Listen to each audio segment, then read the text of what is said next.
And also President Bola Tinubu has directed the Minister of Defense, the Chief of Defense Staff, the Service Chiefs, the Inspector General of Police and the Director General of the Department of State Services to track down and apprehend the perpetrators of the Kasuwan Daji attack, ensuring they are swiftly brought to justice. He also directed security agencies to rescue all abducted victims urgently. President Bola Tinubu issued these directives in response to the recent killings of villagers in Niger State by terrorists suspected to be fleeing from Sokoto and Zamfara following the United States airstrike on Christmas Eve. Abduction of women and children. He sent his heartfelt condolences to the families of the victims as well as to the government and people of Niger State. Now let's get more insights on this development. I'm joined by our senior reporter, Chenemi Bamayi, joins me to give an update as to the latest in Niger. Chenemi, thank you for joining us at this time. Bring us up to speed on how the state government and residents are feeling at the moment. Hello, good evening. It's been quite a tragic one for the residents of Kasuwan Daji, of Daji, and that environs around Podgo and Kainji. You know, Papiri is located in Agwara. You know, where we had over 300 children kidnapped a couple of months, just about a month ago, and they were safely released. You know, so it's quite a tragic one for these people. The attack has been going on for about a week. That's what the locals say, but it's been difficult to get any information out of the community due to the security tensions in that place. Now, just to help you understand clearly what's happening, the Kainji National Reserve Park, where these terrorists are using as a safe haven, is quite a big place. It's about 5,341 square kilometers, you know, and I mean, that's over 10 times the size of Sambisa Forest. That is just about 513 kilometers square. You know, so I'm saying that national park is quite a big issue for the people right now. Where it used to be a reserve for wildlife, you know, is now causing huge security problems for the people. And I think that's one of the areas that need to be combed to ensure that there's adequate security provided for these people. So what's the state government really saying about this, especially security agencies also, considering that this also happened recently? You know, largely the state government is depending on the federal government to improve security in those areas. It's still in that area. There's a naval base, there's an Air Force base at Kainji, you know, to ensure that they can provide adequate aerial support. You know, from that entire axis, the state government is largely depending on the federal might to ensure that security is provided for these people. The state government right now is actually focusing on reopening schools. You know, on the 12th, schools are set to reopen on the 12th of January. You know, but with recent issues like this, they're quite skeptical right now about resumption. I don't know if they will go on with opening of schools. So these are issues that must be clearly taken care of. You know, even as they try to ensure that they collaborate with local vigilante groups to provide some form of security for people around these areas. And that's our senior reporter, Chenemi Bamayi, live for us in Niger. Thank you for that update. We're staying in Niger State, where the president has ordered the swift apprehension of those who were involved in the Papiri attack, Kasuwan Daji attack recently. I'm joined by counter-terrorism expert Olatobosu Abolariwa joins us to talk about this situation. It's good to have you join us at this time.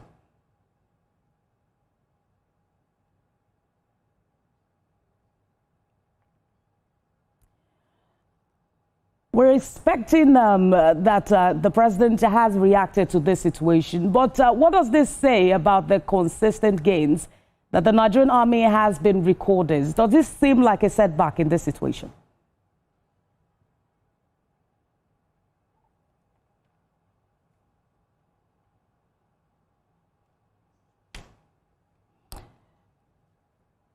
I'm hoping you can hear me, Mr. Abolariwa. Half of that, I didn't know that I'm already live with you. Good evening. Good evening. Thank you for joining us. I was asking you in relation to this Niger attack, what this says about, the consistent gains that we have seen the Nigerian army recording. Does this recent incident seem like a setback? Well, it's not a setback per se, and it's too early to judge, to say it is a setback. Don't forget that we have an ongoing situation. We have an ongoing situation where the American government are taking military action on our soil. So it's going to be a game of cause and effect. The terrorists we want to debase has already been debased from one location. They are on the move, they are on the run. As far as Liberia, some of them are being arrested. So what seems to be happening is that they've dispersed themselves in different directions, and they've decided to wreak havoc along their paths as they are going along. So it's almost the same thing as what we had before, that we don't know where they are at a given time, and they are able to wreak havoc while all we can do is to react. So I wouldn't want to blame it on the military per se. I want to blame it on the fact that our intelligence bank is still very low on credit, and something really needs to be done about that before it is too late. And I'm wondering if this doesn't, mean more work for the military. We see reports saying that students from the same school, St. Mary, may have also been involved in this incident. Does this mean that the security architecture that we put in place did not secure Niger? No, Niger has the attention of the military hemisphere at the moment because of situation that has been happening in the past and up till this moment. But Niger, again, we shouldn't forget that it's a very, very big state. It is a state that can consume all the security hemisphere if needs be. Is that big. For us to know where an incident is taking place at a time and put a measure in place against it is what we don't have. That seems to be giving edge of surprise elements to the military, to the terrorists. It seems that they have mastered that game and they are using it against innocent people, causing lives and properties at a large scale. So the surprise element of operation, going to where it is weakest, where it is more remote, and doing things and moving on to do it at another place. That's what we do. We don't seem to have an antidote to. And it still means that the military still need to go back to their theater, work out a modality that will help them to take care of this. I mean, they say once bitten, twice shy.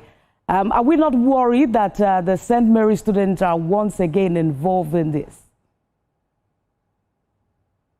To be honest, that is very, very, I'm really, really concerned about that, because if the incident was dealt with the first time, does that mean that that operation has been abandoned for them to be able to repeat it? And that is a bit of a minus on the security hemisphere, that somebody really need to come back to the drawing table to see how Chibok will not be attacked again, St. Mary will not be attacked again, Dapchi will not be attacked again. There has been a series of repeated attacks in all those places, despite the fact that we know that something bad has happened there before and it's repeating itself. So I want to call on the Inspector General of Police to please do more and put more flesh on the community policing and the school security program that has been put in place to take care of all these places and ensure that children are safe in their school. The Safer School Initiative really needs to be beefed up. And if a state of emergency needs to be declared by this Federal Ministry of Education, where some modalities will have to be put in place that will make it difficult for terrorists to touch our children while they are studying, I think that is something that is worth considering. Mr. Bolariwa, we've seen the president on his tours on this. He has ordered for the manhunt of these perpetrators. This speaks about how the president will be feeling at the moment. But what do you think the military, can do to assure the president and also Nigerians that they are on their toes in this situation? Well, it's something similar to what they have been doing. There is no operation that can take place without intelligence. There is no intelligence bank without information coming. from the people that are affected. So if you ask me what could be done, I still want to say, well, I will put the military on their toes to do the needful to ensure that criminals, terrorists that are making life difficult for us are apprehended, are destroyed. The people too that are affected needs to do more about giving information to the security agencies. The link, the missing link between the people and security agencies is just a matter of phone number and call centers. Somebody that is ready to see something and say something, and somebody that is ready to receive something and turn it into a useful intelligence. Those missing links needs to be worked on, and people should be able to give information to the security agencies, not the military per se. Counter-terrorism expert Olatobosun Abolariwa, thank you for talking to us.